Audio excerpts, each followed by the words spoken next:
The Walt Disney Company stock continues to plummet, but when the going get tough, well, the tough get going. Josh D'Amaro, the newly appointed CEO of the Walt Disney Company, has fled the United States, seeking out shelter in the sunnier, or at least maybe foggier climes of France. What is going on with the Disney stock, and why is Josh D'Amaro fleeing the country? We'll find out today on That Park Place. Okay, so maybe that was a little dramatic. He's not fleeing the country, but Josh D'Amaro, in one of his first weeks as CEO of the Walt Disney Company, is taking a little trip abroad, going over to France. He is hanging out with French President Macron. Let's see what's going on. Ahead of the grand opening on March 29th, French President Emmanuel Macron toured Disney Adventure World with Disney CEO Josh D'Amaro. The duo traveled with a number of cast members, including Disneyland Paris President Natasha Rafalski, touring various areas of Disney Adventure World expansion, including the new world of Frozen Land. And the visit, which included Josh D'Amaro, and the aforementioned people over there, coincided with the release of a new independent economic contribution study conducted by the SETEC, documenting Disneyland Paris' sustained impact on French tourism, employment, and regional development. The study highlights the scale of Disneyland Paris' economic contribution. The resort accounts for 6.1% of France's total national tourism revenue and supports 70,000 direct, indirect, and induced jobs across the broader economy. I'm legitimately surprised by that, Ron. 6.1% of the national tourism revenue, being that Paris is one of the largest tourism sites in the entire world. Yeah, it's I would think it might be. I guess there's a lot of other stuff to do in France. Maybe people are going to with Rachel Zegler to see the Winged Victory at the Louvre. Yeah, that is true. Can I just say how much I love the fact that you're on Blog Mickey and you bring up the article about Disney and all the ads are Universal and SeaWorld. I love that. I see that at the end. I saw that in the corner. But man. Disney Adventure World, guys, it does actually look like it could be pretty cool. I have liked the things that I've seen from it thus far. Huge reimagining over there. So World of Frozen, we got this Lion King attraction that they're talking about right now. Actually, this actually looks like it could be pretty cool. What do you guys think? Yeah, looks very interesting. It is a place I absolutely want to go. Of course, Virginia wants to go there. Like, our dream as a couple has always been to go to Paris. So this is definitely like on our list of things that we want to see. Mm-hmm. One thing I say, like, I don't know if you've seen this, Marvin. I don't know if you'll agree with me or disagree with me, but I've seen footage of their nighttime spectacular where they do things with drones over their castle, and it looks so amazing. And I'm like, I would love to get something like that here because it's part of the fireworks. I think they do fireworks, drones. I could be wrong, but I don't know.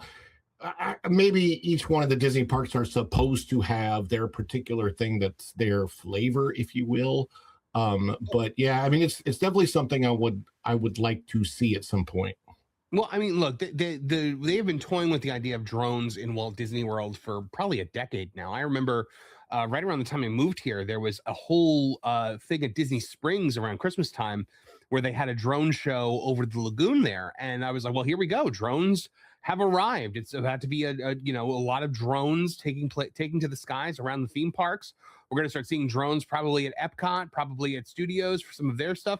We have seen no drones in Walt Disney World. They are not doing it. It's one of the only parks where they're not doing it because they are doing it pretty much steadily around the world.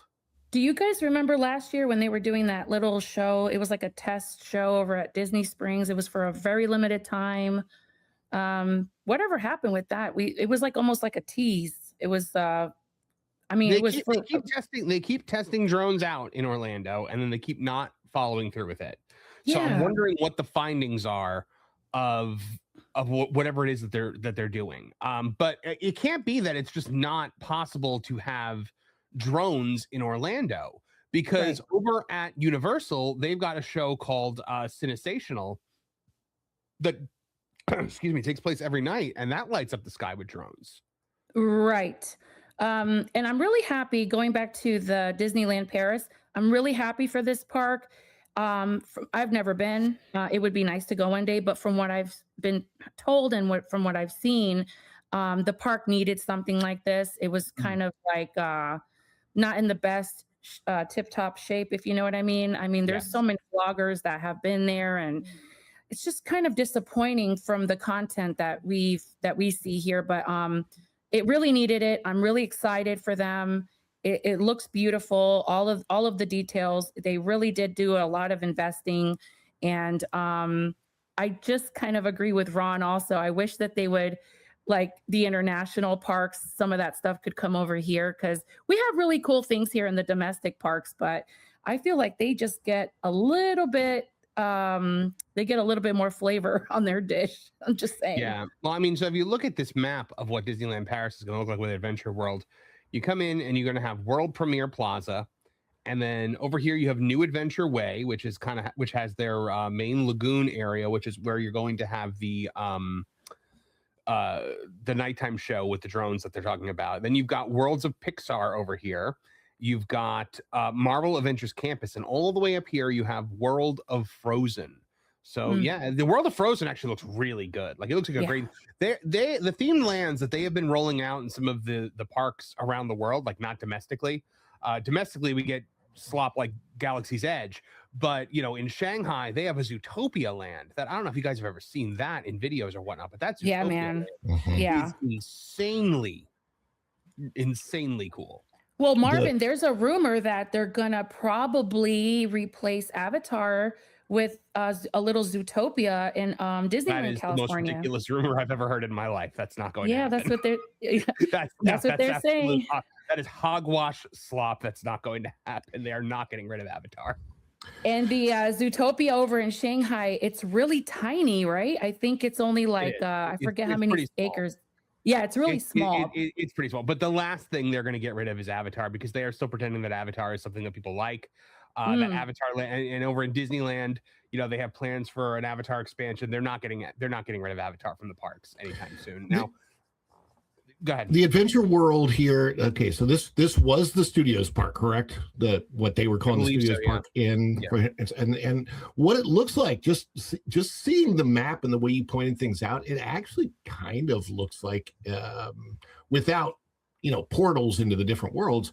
They're kind of setting up a little bit like Epic, where you have that. This is all Pixar. This is Lion King. This is Frozen back there. I don't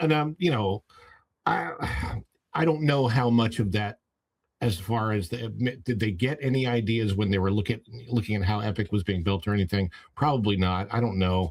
I have no idea. I don't think I can follow you on. I don't think I can follow you on that one, but I do think that it has kind of a it's not even a hub and spoke design. If I were to looking at the aerial map, I guess it's kind of even laid out like Hollywood Studios a little bit, maybe. I don't know. It just they haven't changed the actual layout of the park.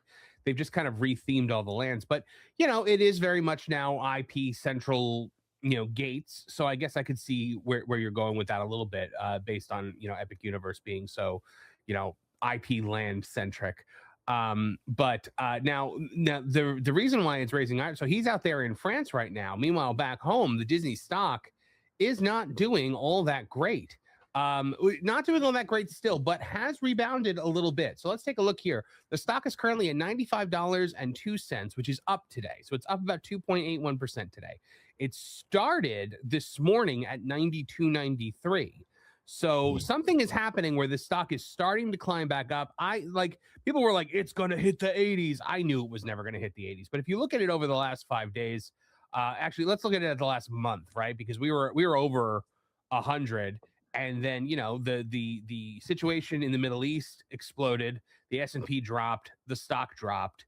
We got all the way down to $92.42. We're back up to $95. It's just a matter of whether or not it's going to climb back up or whether it's going to shoot back down. I don't know. I would say it's probably rebounding. It's probably going to stabilize in the high 90s or low 100s, but still, that not a great first week for Josh D'Amaro as Disney CEO, having to deal with that kind of stock. Whether or not that is from the, from investor panic about, his change in leadership, getting rid of Bob, or whether that is some kind of reaction to the global markets. We don't know. But what we can say is that the S&P, if you look at the last 5 years, is actually up 70%, while Disney is down by almost 50%. So it is falling, outside market trends. Right. Mm-hmm. Yeah, and of course, no financial advice, but when you look at it, it's Bob did not leave in good circumstances when you saw how much the stock had tanked, really even just since he had come back in, but also of course since it's high under Bob Chapek. It was quite the dip, from what was it, 2021 that it hit that high? I can't remember, but I know it was not particularly good. And you have to look at what Disney, not just the parks obviously, but what Disney has been putting out in entertainment. Will this year make a difference when what did they had, what were the two, like Lilo and Stitch hit last year, but they had a ton of stuff out. Lilo and Stitch hit, Zootopia 2 hit, Avatar hit. Other than that, was there anything else? I don't think so. Other than all those hits you just named, was there anything else? No. I mean, that was 3 out of like 12 or 15 movies or something. Yes, but like, 3 hits are still 3 hits. It's 3 hits more than some studios got. So I will say, that's a good point. Last year was not a total bust for them, but it definitely wasn't, the highs of pre-pandemic. So right now we're looking at a year where there were a lot of bombs. There were a lot of bombs that probably negated those wins. You had Captain America: Brave New World last year. Obviously, that was a major bomb. You had Snow White, that was a major bomb. You had Thunderbolts, which was a major bomb. Elio was a major bomb. So right now you've got Hoppers, which they're trying to claim is a success, but I mean, Valiant Renegade did the math, and we're looking at about half a bill to break even on this one, and it does not look like that's going to happen. I think Bob slipped out early on purpose. I think he knew this was coming. Well, it would follow Bob's modus operandi, right? Because Bob slipped out right before the pandemic last time, and now he slipped out right before this. It's like he smells it. He's like, I'm out of here. It's that he knows summer is coming, and it's so hot that people avoid the park. Oh, right. That part, yes. It was measuring attendance at Disney World on July 4th, which didn't really factor in temperature, which was about 100 degrees and 99% humidity on that day. Right. First time ever. It was a total anomaly, Bob. Florida was hot that day. Oh man. And they lost all that money with Hoppers this year. Really bad. So well, Hoppers is still in theaters. We don't know, precisely how it's going to end. We can guess. They're guessing it's going to end somewhere in the 300 something to 400 something million range. Hoppers' ability to generate at the box office ends this week when Mario comes out, because families are going to be going to Mario for weeks on end. Absolutely. But so now in terms of Disney's slate, what they've got coming up that might be able to positively impact the stock price. Well, so Spider-Man Brand New Day is not a Disney film. It's a Sony film. So that's going to make money, but Disney gets very little of that box office. However, it is perception of the Marvel brand. So that could lead to some help, probably not much.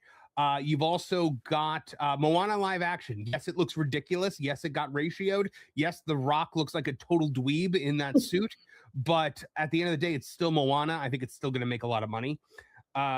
You've got Toy Story 5, which those Toy Story movies are licensed to print money, so I think Toy Story 5 is going to do well. But I don't think Mando and Grogu is going to do good, and I don't think the Avengers Doomsday is going to do very good, especially going up against Dune 3. So it's going to be an interesting year for the Walt Disney Company.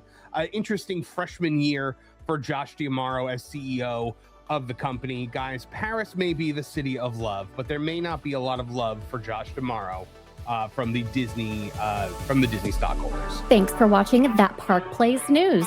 For more information, consider checking out www.thatparkplace.com. And don't forget to subscribe, share, like, and send this out on your favorite social media account.